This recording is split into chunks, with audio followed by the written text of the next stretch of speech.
let us address the elephant in the room. Simon Dool. Yes, the trend right now is Simon Dool. Just for those of you who are living under a rock and don't know what has happened in the world of cricket, let me tell you what it was. Simon Dool in commentary said that Virat Kohli was batting very well, was in good form, then took how many balls to reach his... 27 or 27? No, 20 of 19 or something. No, he said the last from 42 to 50, he took 10 balls or something like that. He said something like that in commentary. And he said, he hinted at the fact that a milestone was coming. And so he slowed down. That is what Simon Dool said in commentary. After that, I have seen some reactions on social media. Some saying that what Simon Dool is saying is right. This happened. Some obviously haven't taken it too kindly, and there are lots of abusive comments as well against Simon Dool. So the Twitter world is divided. What that has done is that he's trending anyway. Whether you agree with him, disagree with him, he's trending. Right. Let us go across the room and weigh in on this. So, if I'm not wrong, he got to 42 of about 27, 28 deliveries. And it is just then that the field restrictions were lifted. If I'm not wrong with my assessment. Okay. So, and I did see him slow down after those field restrictions were lifted, and not just him. It's not like I was seeing Faf hit boundaries, at will either. Yeah. So for me, that little change in field, I think those over 7 and 8, if we have to closely have a look at it, I think... See from 6 overs onward, what was it exactly. 6 and did it really change after 6? Yeah. Or if it did not change after 6 and change after 8, 9, then that field restriction cannot be. Also, just one more thing, check who is bowling. We will. If it's a spinner. Yes. How many did Virat get today? 61? Yeah, yes, but just go to till from the 6th over. What was the at the 6th over, end of 6th over? Virat was 42 of 25 balls. Okay, 6th over. So he takes 10 balls exactly. 35 I remember. He took 35 balls to get to his 50. So he took 10 balls for the next 8 runs, which is what he points out. Yes. Now, Harshit has a point. Harshit says that also coincided with the fact that the power play got over at that time. So it's got not so much to do with the milestone that Simon Dool is suggesting. It's got to do with the field restriction, and I think that is a valid point. At least there is a clear cut demarcation as to when he slows down and when he does not. I think he also, after what happened in the last game against Kolkata, remember, started off tentatively, then in Team Saudi's second over took him to the cleaners. What was his downfall? Sunil Narine coming on, bowling one which comes in, goes through that wonderful gate. Did spinners come on? I think if they did, I want to know. So after the 6th over, who comes on to bowl? I think the spinners would have come on. Sure, can we have the full calls here? We'll all be able to see, na? So, Virat was batting on 25 of his first 25 balls, and these were all played within the power play. Yes. Within the first 6 overs. Thereafter, he eventually gets out for 61 of 43 deliveries. Okay, or 44 deliveries. You're right. Which means he got 19 runs of 19 balls. 100 strike, right? So, but is it no? Because Simon Dool said that because milestone was coming, so he slowed down. The fact is that what Simon Dool, I don't know, I can give another reason. Harshit is giving some other reason. You can give another reason. The fact of the matter is that Virat looked in good form today, and with Faf du Plessis struggling, he also slowed down with the.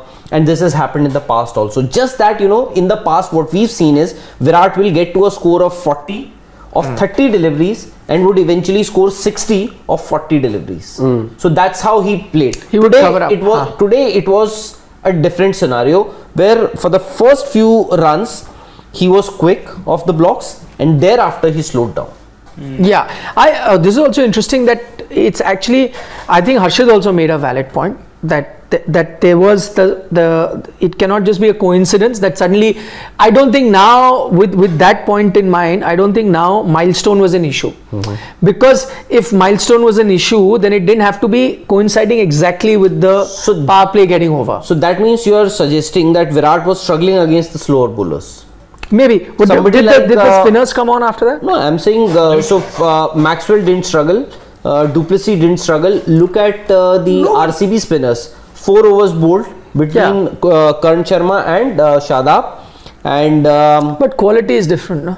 Whatever it may be. Quality, we just agreed that the quality that they had. Who bowled the 7th and the 8th over?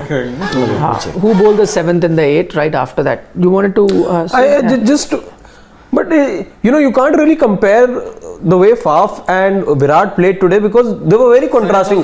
While you had and he it was Krunal Pandya. So went for just 6 runs in that over. Thereafter, Krunal Pandya 6 runs. Just 6 runs again. Then Ravi Bishnoi went for 6 runs again. So there you have it. And thereafter. So I think that. By the way, it was Virat getting to his head maybe. Huh? Yeah. The fact that he was out to spin last time around, and there's been a lot of talk around Virat Kohli getting out to spin. Maybe that got into his head. 100% because he only hit I think 1 or 2 boundaries in that time period. He didn't take any chances either. He was just playing along the ground. Yeah, he didn't take any chances. No chances taken at all. Only 1 boundary. Just but why? Krunal. Why didn't he take? Maybe given this, He's Virat Kohli. He's King Kohli. Yeah, but he's Virat Kohli who got out to a Sunil Narayan off spinner last time. No. If what you are saying, then it's a matter of concern. That it means that he is underconfident against spinners.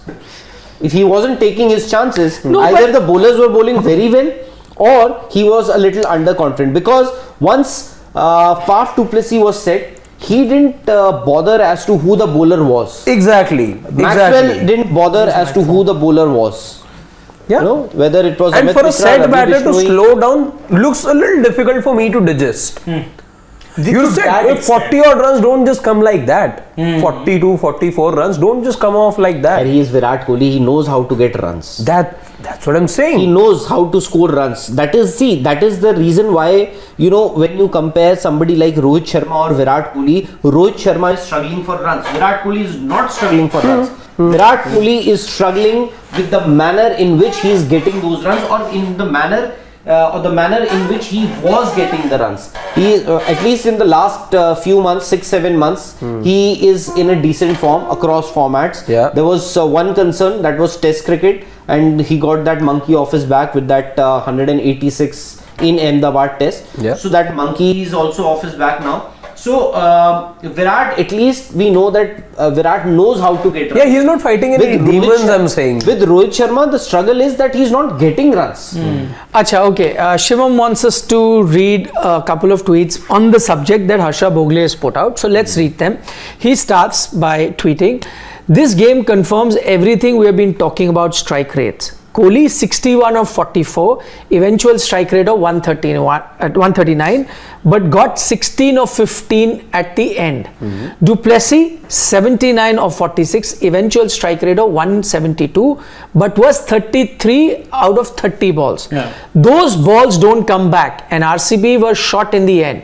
It is not about the eventual strike rate." So you see, I agree. Like with KL Rahul today, it's a continuation that he's saying. The next bit of tweet is, so you see, like with KL Rahul today, many times you use up deliveries at the top and don't get the finish. That is why using up balls assuming you will get a finish is a poor choice, especially in a 200 kind of game. If you do get a finish, effectively you've just got out of jail.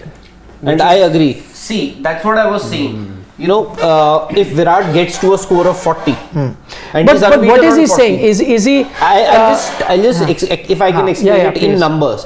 So what I think he is saying, Virat comes out to open, first 40 runs, he gets those 40 runs of 30 deliveries.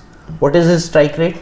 130, whatever. Not even 130, I think 120 or whatever. Okay. Yeah. Now next 10 deliveries, he scores 20 more runs. He is now 60 runs of 40 balls. His strike rate is 140. Tomorrow, if you go and criticize Virat here, sitting here, people will tell you his strike rate is 140. So my point is, what is wrong? But he has consumed perhaps the most important stage of the match, where in power play, why is power play there? Why does it exist? It exists only and only to benefit the batting team. Yeah. But then if you are not making use of those power play overs, then might as well drop yourself down in that batting order. That is the reason why Joss Butler is the best batsman in this but he's format. also kind of changed the way he's playing this IPL. Having said that, but my point is, then if that's the case, what is the point he's trying to make today? Because today though he made full use of the power play. Virat Kohli. Today I agree. Yeah. Today yes. No, so but I'm saying then what is the point he's trying Today to he is pointing fingers at Faf to place. Yes, that's what even I thought. Yes. So what he's trying to say is that Faf, okay, at the end his strike rate does look good, but he would have, this is luck also, because had he got out earlier, then he would have consumed some important balls. It's just that he did not, so now it looks good. But I'm saying at the end of the day, who had a bigger impact in the game? Faf. Then, so how do you criticize him also? But I think I will take that leverage or give that leverage to certain players. I'll give that leverage or that concession to somebody like Rohit Sharma, because that's been his game. Because Rohit Sharma and Faf, they are sort of players. Okay, let's keep Rohit Sharma out of this for the time being. Faf du Plessis, that has been his modus operandi. He does take time to start with. But then the good thing about Faf du Plessis is that he can bat long. He can eventually make up. Same is the case with Rohit Sharma. Same is the case with Chris Gayle also. There would be to start. But same is the case with Virat. He can get you big knocks. I think he's got bigger in terms of quality, number of high scoring knocks. I'm sure more than Rohit. If you take out big knocks in T20 cricket. IPL, T20 cricket. Virat is way. In fact, a lot of players are way ahead of Rohit Sharma. Rohit Sharma is not an IPL great. Yeah, but I'm saying T20 cricket. He's never been. Even Kohli has that ability to get you a big knock. I'm just saying. I'm just putting an example here. With Rohit Sharma, what used to happen? The moment he used to cross 100, everybody would say, "Oh, ab to 200 marenge." One day, yes. Ab to 200 aayenge. Ab to 200 aayenge. So I think and with Faf, we have seen this very often, that what Faf does is, even if he takes a few deliveries to start with, he can compensate, he can make up in the end. But with Virat, what we've seen is, especially post in the last 5 odd years, is that he starts well, he's quick off the blocks, but thereafter, after he's consumed or taken 30 deliveries, that is where he thereafter he struggles to keep up with the pace of the match or the strike rate. 2 reasons, and one, because as we point out, the power play is over, so you don't have those things where you pick out the gaps and get the boundaries. The second, he has in fact been struggling against spin for a long time, and we've seen it too often. He'll have that one get out of jail shot, which in certain matches will save him, but in certain matches, Kolkata match being a prime example, go for that shot, it's gone through the gate because it'll spin subtly inside. Moeen Ali was getting him out like that. Sunil Narayan's been getting out like that for ages now. Varun Chakravarti. Yes. So I mean, on that front, I'll kind of agree and disagree with Simon. I disagree on the fact that he slowed down because of milestone. Yeah, true. I don't think he's too milestone obsessed. Yes, I think he may have slowed down, which again, as Harsha is also pointing out, you fell short by a few runs, so everyone needed to up the ante and really get some more runs. So I think 2 factors went. One, the field opening up, as Harshit pointed out, and maybe because the spinners, and he has been a bit vulnerable against spinners, so he tried to change his game, thinking that okay, let me get over these 2-3 spinners. Once the fast bowlers come, I'll accelerate. Maybe that was his thing. Eventually, it did cost RCB a few runs. And if you're thinking that most occasions RCB would have won, that's not true, because small ground, and we said it. This only looks once in a lifetime sort of a match because of how Pooran and Sawhney's played, because of the start that LSG also had. Certain days LSG would have had a good start, so it wouldn't have been. I mean, if they had played according to their potential, such totals would be chased more often than